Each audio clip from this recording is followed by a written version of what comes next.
Hello नमस्कार, मी अमृता आणि आजच्या व्हिडिओमध्ये तुमच्या सगळ्यांचं पुन्हा एकदा स्वागत। उद्या अमावस्या आहे आणि अमावस्या दिवशी आपण नेहमी बघा दही भाताचे उपाय हे करत असतो। दही भाताचा उपाय हा आवर्जून अमावस्याला करतो, कारण अमावस्याला आपल्या पितरांचं स्मरण हे आपण करत असतो। आपले पित्र हे आपल्याला जेवण मिळेल या आशेनं आपल्या उंबरठ्याजवळ घराबाहेर घुटमळत असतात आणि जर का घरामध्ये पितृदोष असेल आणि आपण त्यांचं स्मरण करून त्यांना नैवेद्य दिला नाही तर घरामध्ये बघा बऱ्याच अडचणी यायला लागतात। कुठलीही कामं घरातली व्यवस्थित होत नाही। घरातल्या व्यक्तींना अमावस्या पौर्णिमा आला की त्रास होतो। एखाद्या घरातल्या मुलामुलींचं लग्न जमत नाही, नोकरी शिक्षणामध्ये अडथळे येतात। ह्या सगळ्या गोष्टींचं मूळ आहे पितृदोष। तसंच वास्तुदोष म्हणजे बघा वास्तूमध्ये सतत भांडणं होणार, वास्तूमध्ये एकमेकांचं घरातल्या लोकांचं एकमेकांमध्ये कधीच पटत नाही। तसंच वास्तूमध्ये अशांतता वाटणं किंवा भीती वाटणं ह्या गोष्टी वास्तुदोषामध्ये येतात। पितृदोष झाला, वास्तुदोष झाला। इडापिडा म्हणजे बघा सतत कटकटी किंवा सतत घरामध्ये भांडणं। नजरदोष म्हणजे आपल्या घरातली मुलं आपली ऐकत नसतील काही किंवा वेगळ्या वळणाला गेलेली असतील किंवा त्यांना बाहेरचे काही खराब वळणं लागलेली असतील, तर हे सगळे नजरदोष निघून जाण्यासाठी आपण दही भाताचा उपाय हा करत असतो। तर दही भाताचा उपाय करायचा म्हणजे नक्की काय करायचं, तर आज आपण जाणून घेणार आहोत की अमावस्याला तुम्ही कुठल्याही अमावस्याला किंवा येणाऱ्या प्रत्येक अमावस्याला जरी हे उपाय केले तरी त्याचं निश्चितच तुम्हाला चांगलं फळ मिळणार आहे। अमावस्याला दही भाताचा उपाय करतोय आपण म्हणजे आपण दुसऱ्यांना त्रास देण्यासाठी हा उपाय करत नाही आहे, त्यामुळे इथं घाबरण्याचं काहीच कारण नाही आहे। आपल्या घरातली परिस्थिती व्यवस्थित व्हावी किंवा आपल्याला यातून सकारात्मकता व्हावी, घरामधली किंवा घरातल्या सदस्यांमधली निगेटिव्हिटी दूर व्हावी या दृष्टीनं आपण हा दही भाताचा उपाय हा करत असतो। तर दही भाताचा उपाय काय करायचा आहे ते सांगते, पण ते आधी दही भातासाठी आपण जो भात शिजवत असतो ते शिजवताना मात्र आपण काही चुका करतो आणि त्यामुळं त्याचे आपल्याला चांगले परिणाम भेटत नाहीत। तर कुठल्या चुका आपण करतो ते सांगते। दही भातासाठी किंवा उतार्यासाठी एखाद्या उपायासाठी दही भात जेव्हा आपण करतो तेव्हा अगदी थोडासा म्हणजे अगदी मुठभर तांदूळ घ्यायचे आहेत आणि तो भात शिजवलेला आपण इतर कुठल्या गोष्टीसाठी वापरायचा नाही आहे। इतर सदस्यांनी तो भात खायचा नाही आहे, इतर कुणालाही तो भात द्यायचा नाही। तो भात जो करणार आहे तो फक्त आणि फक्त आपण आपल्या या उपायांसाठी वापरायचा आहे। तर आपण जेव्हा दही भातासाठी भात करतो तेव्हा अगदी मुठभर तांदूळ घ्या। हा तांदूळ वेगळा शिजवायचा आहे, आपल्या इतर रोजच्या खाण्याच्या भाताबरोबर शिजवायचा नाही आहे। शिवाय यामध्ये आपण हा भात शिजवताना मीठ घालायचं नाही आहे, बिनमिठाचा अळणी भात। आणि सगळ्यात महत्त्वाची गोष्ट म्हणजे तांदूळसुद्धा धुवून घ्यायचा नाही आहे, डायरेक्ट मुठभर तांदूळ घ्यायचं आहे, त्यामध्ये पाणी घालून एकदम मुठभर तांदळाचा 1 वाटी भात हा तयार होतो आणि तो भात आपल्याला दही भाताच्या उपायांसाठी आपण करू शकतो। सगळ्यात सुरुवातीला तुम्हाला मी घरामधले वास्तुदोष निघून जाण्यासाठी कुठला उपाय करायचा ते सांगते। वास्तुदोष निघून जाण्यासाठी शक्यतो 12च्या आतमध्ये हा आपल्याला उपाय करायचा आहे। सकाळच्या 12च्या आतमध्ये म्हणजे दुपारच्या 12च्या आतमध्ये हा उपाय करायचा आहे। दही भात शिजवून घ्यायचा आहे आणि भात पूर्ण थंड झाल्यानंतरच त्यामध्ये दही घालायचे प्रत्येक वेळेस। आणि वास्तुदोष असेल तर घराला आपल्या शांतता लाभावी म्हणून घराच्या चारी दिशेनं आपल्याला हा दही भात शिंपडायचा आहे। जर का तुमचं घराच्या चारी बाजूला सभोवताली मोकळी जागा असेल तर चारी दिशेला तुम्ही हा भात शिंपडू शकता किंवा ठेवू शकता की जिथं किडा, मुंगी, कुत्री, मांजर किंवा गाय, कावळे येऊन तो भात खाऊन जातील आणि एखाद्या पशुचा आत्मा शांत झाल्यानंतर आपल्या घराला चांगला आशीर्वाद ते लोक देतात, ते प्राणी देतात आणि त्यामुळे वास्तुदोष आपोआपच कमी व्हायला लागतो।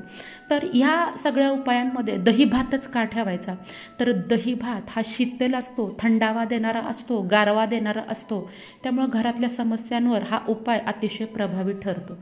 दुसरी गोष्ट म्हणजे पितृदोष। जर का घरामध्ये पितृदोष असेल तर तुम्ही प्रत्येक अमावस्याला हा उपाय करू शकता। आपण पक्ष पंधरवड्यामध्ये किंवा पितृ पंधरवड्यामध्ये बघा हा उपाय करतो।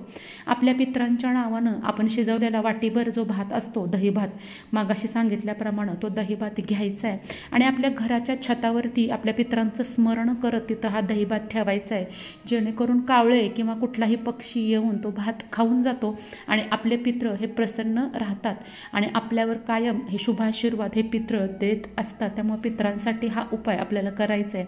काही ठिकाणी बघा विस्तवावर म्हणजे विस्तव प्रज्वलित करून, एखादा कोळसा प्रज्वलित करून त्यावर तूप घालतात आणि असं केल्यामुळं बघा धूर तयार होतो आणि त्या धुरावर हा केलेल्या भातांपैकी थोड्याशा भाताचे काही शीतळ घालतात आणि त्याचा जो सुगंध पसरतो, त्याचा वास पसरतो।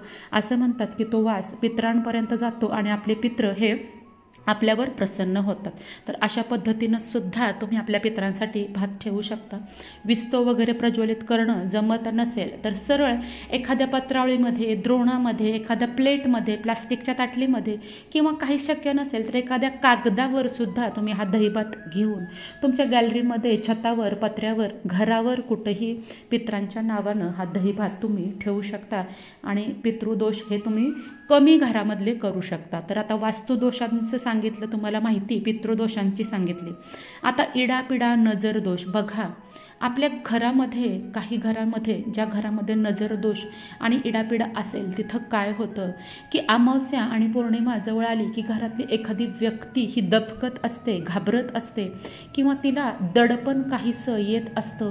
अमावस्या पौर्णिमा जवळ आली की भांडणं घरामध्ये त्या व्यक्तींकडून केली जातात, किरकिर घरामध्ये केली जाते। तर अशा वेळेस तुम्ही काय करायचं आहे, आपल्या घराच्या मुख्य प्रवेशद्वारावर त्या व्यक्तीला बसवून संध्याकाळच्या वेळेला हा दहीभात तिच्यावरून उतरून टाकून आपण हा घराच्या बाहेर अगदी लांब फेकून द्यायचा आहे। आपण हा उपाय करताना इतरांना कुणाला त्रास देण्याच्या हेतूनं करत नाही आहे, फक्त आपला त्रास कमी होण्यासाठी आपण हा उपाय करतो। त्यामुळे घाबरून जाण्याचं काही कारण नाही आहे किंवा इतरांना त्रास देतोय ही भावनासुद्धा तुमच्या मनामध्ये येणार नाही।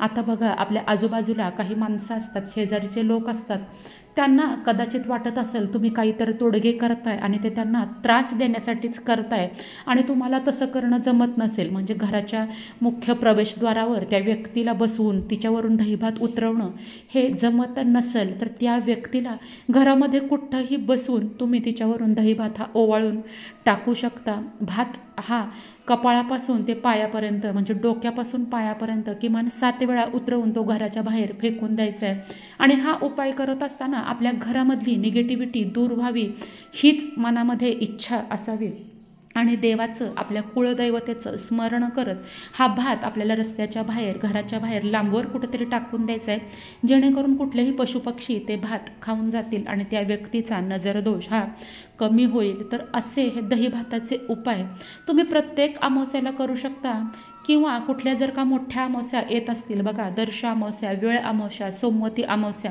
अशा मोठ्या मोठ्या अमावस्याला जर का हे उपाय जर का तुम्ही केले तर त्या उपायाचा नक्कीच प्रभाव हा पडत असतो। दहीभात हा गारवा देणारा असतो, थंडावा देणारा असतो। बघा वास्तुशांतीमध्ये सुद्धा आपल्या घरामध्ये गारवा राहावा, घर शांत राहावं म्हणून आपला पायाभरणी करताना म्हणजे घराची पायाभरणी करताना, घर बांधताना आपण जो पाया खोदत असतो तिथं दहीभात सुद्धा घालतात, जेणेकरून घराला थंडावा मिळतो, घरामध्ये कुठली भांडणं किरकिर होत नाही। त्यामुळे दहीभाताचे बरेचसे उपाय आपण करत असतो। दहीभाताचा उपाय आणि अमावस्याला आपण एखादा उपाय करतोय म्हणजे तो कोणाच्या वाईटासाठी करतोय असं नाही आहे।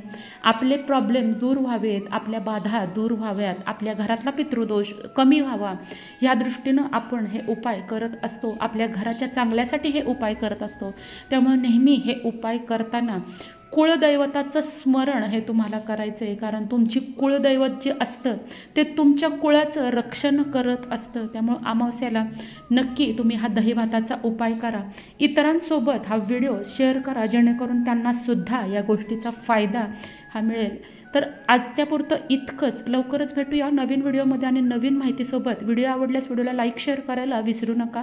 चॅनलवर नवीन असाल तर चॅनलला सबस्क्राईब करा। लवकरच भेटूया नवीन व्हिडिओमध्ये, तोपर्यंत माझ्याकडून सगळ्यांना श्री स्वामी समर्थ।